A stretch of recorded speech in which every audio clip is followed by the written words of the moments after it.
Hello, welcome to my very first video of programming. Today I'll cover the basics of programming, and that is variables.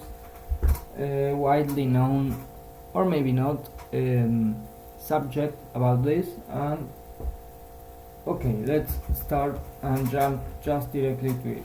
What is a variable and how to name them? Okay, variables are just places, let's say, like boxes where we can store data. So let's say that I want to do a sum like 3 plus 3 and I want to output the result. Okay, in this case I'm using Java for this video, and this function, more on functions later, this function just outputs data what's inside the parentheses to the console. In this case this is the console, okay, where you see this error. This is actually a console where we can interact, and of course we are using a console because this is a basic tutorial and we don't need to build an application with a graphic interface for this purpose. So let's go back to it. Let's say I want to output the result of this sum to the console. What would I do? Okay, using this function I can output it directly, like 3 plus 3. This is basic algebra, and programming allows it. Like you have these operators, not the last one, minus, plus, and multiplication. Also you have module, and I think there's that for Java, I don't remember. Okay, so using this function I can output the result directly. Let's do that, and here we have our result. Okay, so good.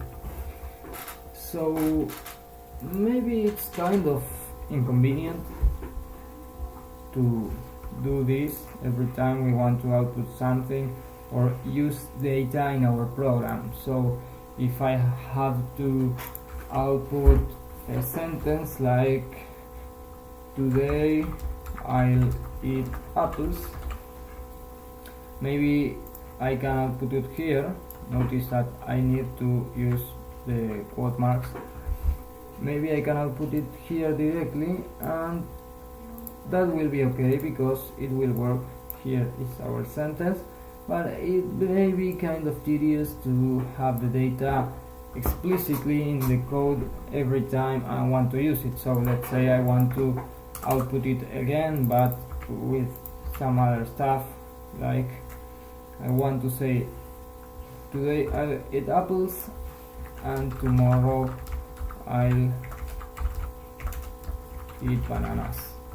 I can do that, of course I can, but here we have the same sentence twice, and if I happen to have to use this sentence hundreds and hundreds of times, it will be not nice to use it like this, to have to write it every time. So variables are boxes, like I said, where we can store data, and different kind of data, different types of data, and we'll now see what is a data type. So let's construct our first variable. Let's delete this line and the content inside the function. Okay, so I have left here. Okay, so we want to store this sentence again, this sentence in a variable. Notice that in Java syntax we have to encapsulate the text between quote marks and end each sentence with a semicolon, but this is language specific.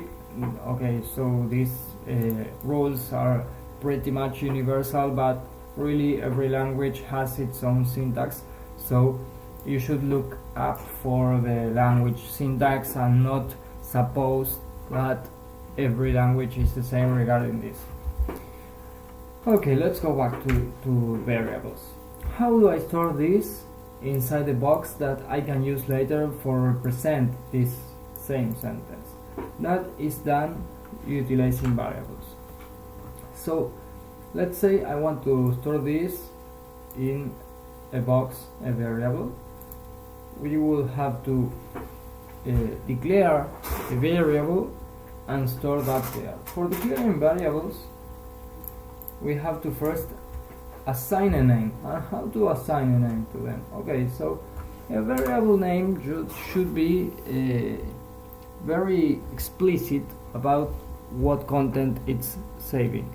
This is for having an easy time reading the code. Of course, I can name a variable like this. Yes, I can do that, but when you read the code, you wouldn't really know what this represents. So let's just say my plans. This will be my variable name. Some languages allow some special characters like my plans. Java is a language that allows this, but it is not recommended because what it is a rule is that every language will allow variables named like this, just plain text without any issues. So my recommendation is that you name your variables just using text characters and maybe some numbers if you need, but it is also not a good idea. You could say my plans 1 to 3, that would be okay, but 1 2 3 my plans wouldn't. But again, my recommendation is that you use just text characters, and this is a convention. It's called camel case. So it's you write like this. That's just a convention. There are a couple of them, and maybe I link them in the description. So let's go back to defining a variable. So this is how I name the variable, but I have to tell the program that this is a variable. I can't just say my plans and that's it. So in order to do that, I have to use the data types. In this case, I'll save a string. What is a string? A string is a conjunction of characters. So I have to say, okay, this will be a string named my plans. And notice that the error is not anymore inside the my plans. If you notice, we also have some like solutions to this error, where we can create a local variable, create a field, parameter, or just remove this line. What we're going to do is create a local variable, my plans. So as I said, this is a string. I will say string my plans. And now the error goes here because what it is expecting is a semicolon ending this statement. So let's do that. Okay, now this is a correct line. I have defined a variable named my plans of the data type string, where I can save now text or strings. Okay, so it hasn't have to be text. It can be a number also, but in the format of a string, and that is with the quote marks. I can save this. This is still a string and is correct. So in order to assign this value to my plans, or to the variable my plans, we will use the operator equals. Okay, so what we are going to do is say that my plans equals this, and thus explicitly that my plans equals this.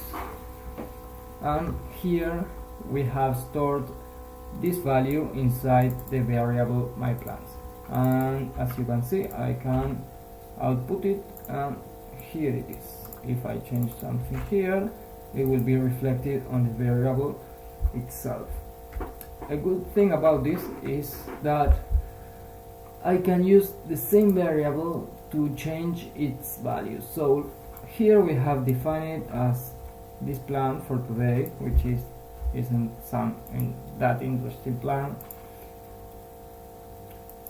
and we output it here. And if we mean to change this, like, okay, maybe my plans isn't that today I'll eat apples, but that tomorrow I'll eat bananas. So we use the same variable, and here is when the variable names, a good variable name comes handy, because my plans can also be that tomorrow I'll eat bananas. So it's like saying, okay, in this variable I will store plans, like this is a plan, this is a plan. Can I do this? My plans equals shoes. Of course, it isn't incorrect. You can do this and it will work, and of course you can do it, but as you can notice, it doesn't have so much sense that shoes is my plans. But when changing values, we can use the same variable and use the same instruction that we are going to output this. And first it will be today I'll eat apples, and then tomorrow I'll eat bananas. Here it is, and we are using the same variable. So there's that for defining variables and utilizing them.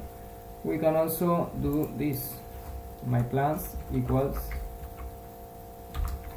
today I'll eat apples, and that will be correct. This one is, we can delete it and it will be the same. Today I'll eat apples.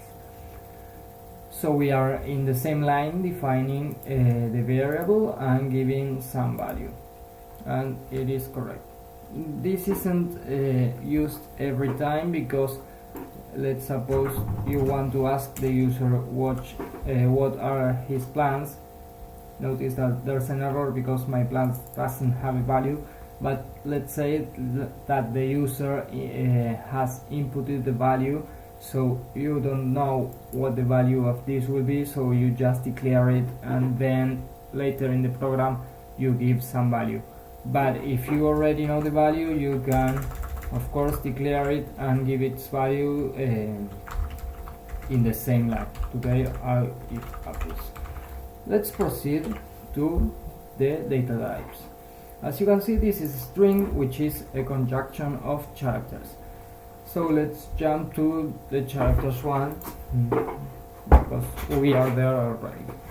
So as you can see, we have to define the data type and then the name of the variable. So for characters, we have the reserved word char. So char is a data type. So another variable char would be my character.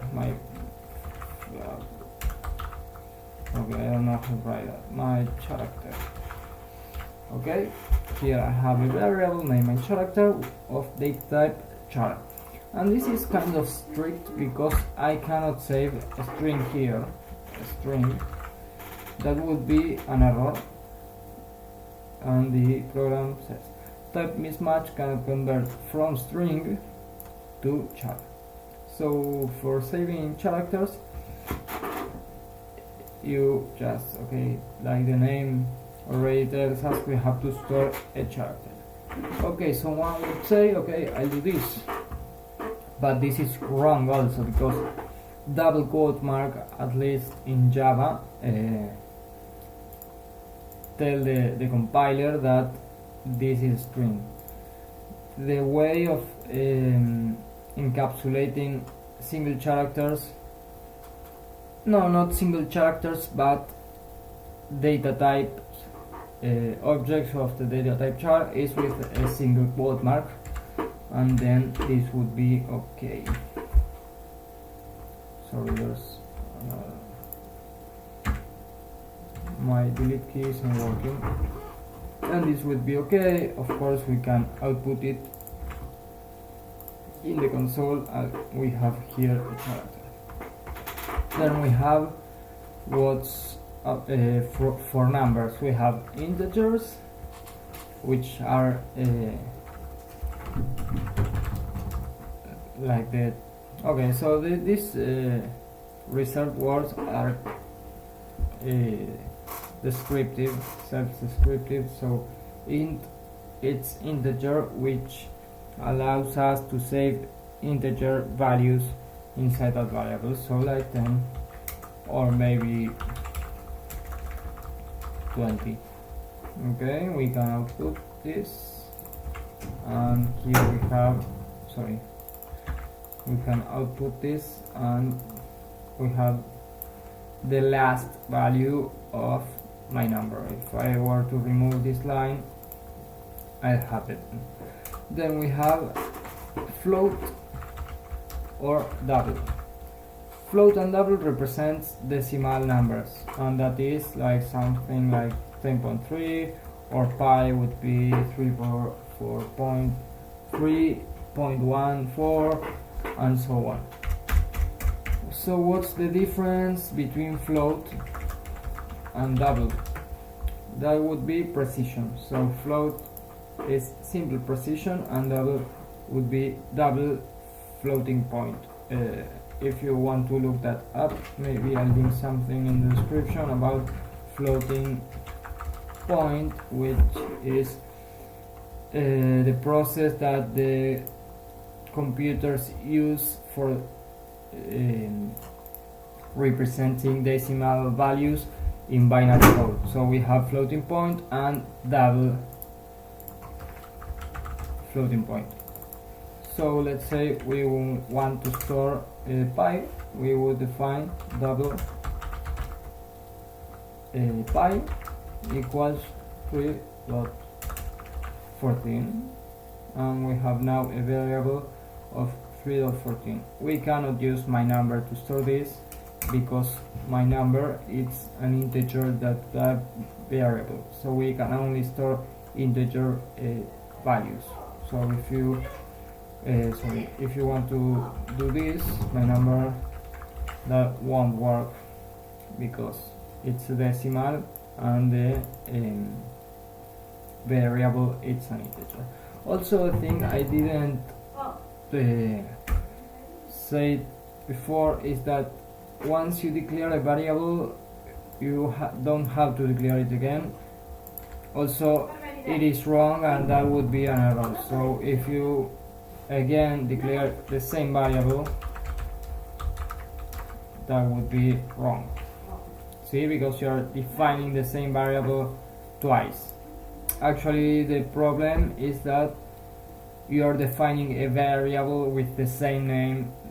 That like the error is that there's already a variable with that name.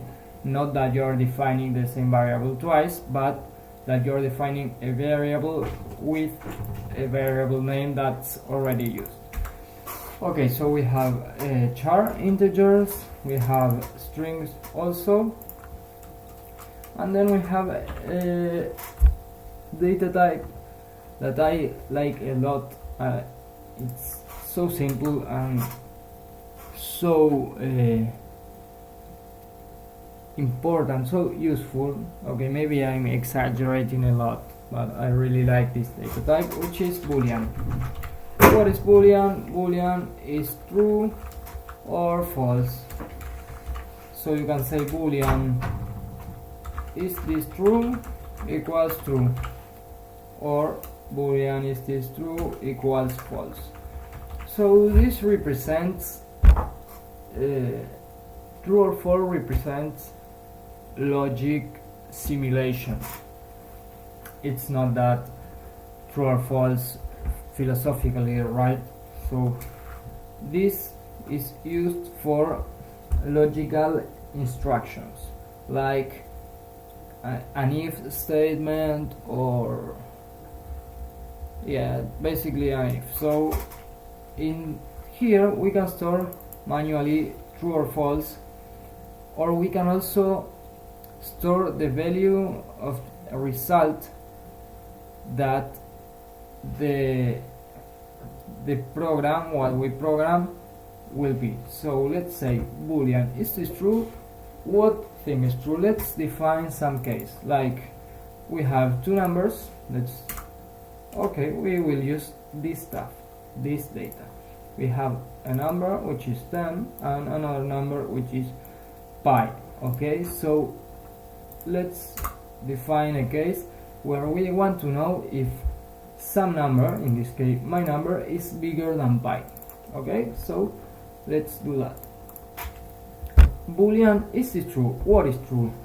It's true that my number is bigger than pi, and as you can see we have no error, because this is like a question for the program, like something that the program has to evaluate, and this will return something. Like this won't return yes this is bigger, no this is smaller. This will return a true or false, like this is either true, like yes this happens, or this is false, this is not true at all. So now we know that we know the result of this in this variable. So if we happen to output this,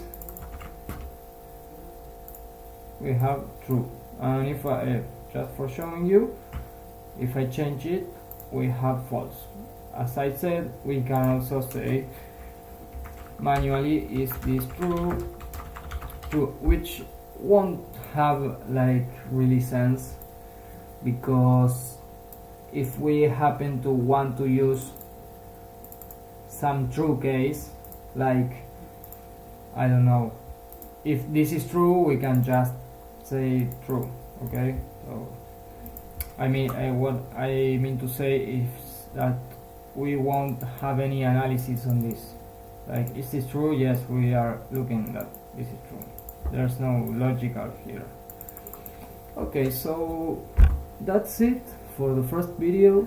Maybe it's not as good as I wanted it to be, but it's my first video. I hope to keep getting better and make more videos. If you have any question or an idea on what can I cover in another video, just please let me know. I'll be open to suggestions. And the idea for the next video is to cover arrays and basic functions and loops, like if statement, the else statement, the for loop, and the while, while,